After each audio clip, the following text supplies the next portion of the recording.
फ़लस्तीनियों को Sinai desert में और वेस्ट बैंक से जॉर्डन में ढकलना चाहता है, उसे कंडेम करते हैं।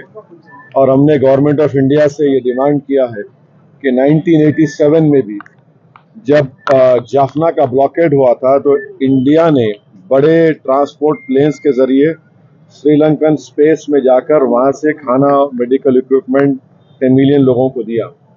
दूसरा, हम मिसाल दे रहे हैं यूएस को ये मालूम होने के लिए कि जब बर्लिन का ब्लॉकेड को यूएस ने थ्वाट किया, रोका था, और सोवियत यूनियन को बोलकर वहाँ पर एक कॉरिडोर बनाया गया ह्यूमैनिटेरियन सप्लाईज के लिए, जो जून 1948 से मई 1949 को जाता था।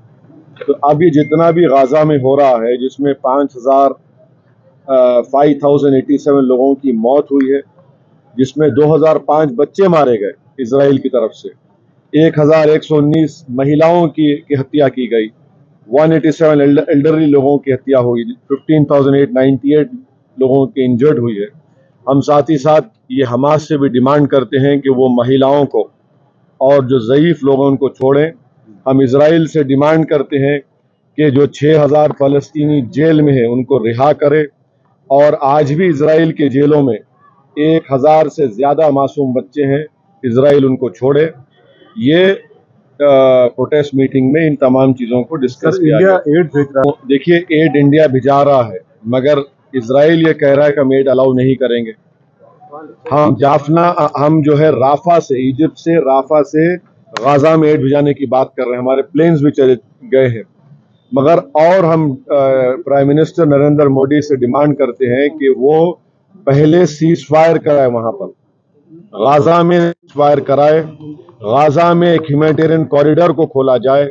गाजा में 50,000 महिला प्रेग्नेंट है, अस्पताल खत्म हो रहे हैं, अस्पतालों में बिजली नहीं है, ऑक्सीजन नहीं है, एनेस्थीसिया नहीं है।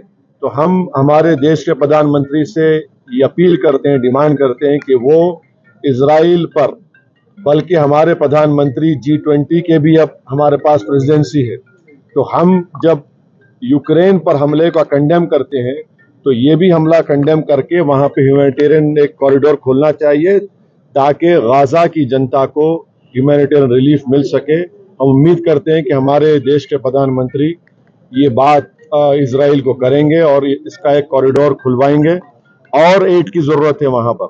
आप अंदाजा लगाइए कि 5,000 लोगों की मौत हो गई है, अस्पताल पर इजराइल बमबारी कर रहा है, अस्पतालों को बर्बाद कर रहा है, तो फिर कैसा होगा उन लोगों की, उनकी सहायता, उनकी मदद कैसे की जा सकती है।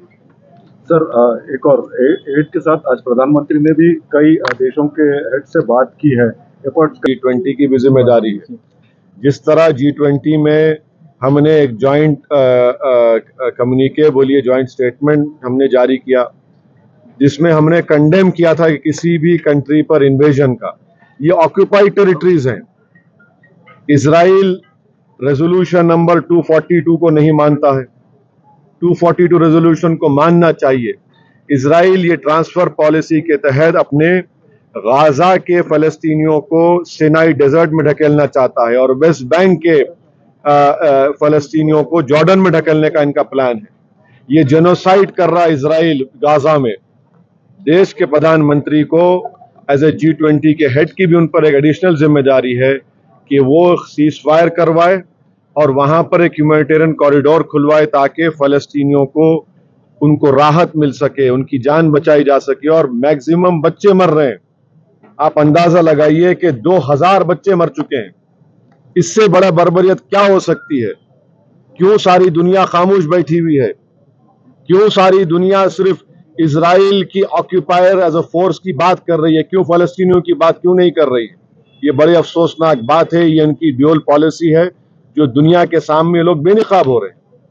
जिस तरीके से आज आपने मीटिंग की है, क्या कुछ इस तरह की मीटिंग और करने वाले हैं या फिर कुछ और जो पूरे देश भर में जो? नहीं, हम तो यहाँ पर अपनी जिम्मेदारी को निभाए हैं, और हम ये सबूत दे रहे हैं कि हम फ़लस्तीन की सॉलिडारिटी के साथ हैं।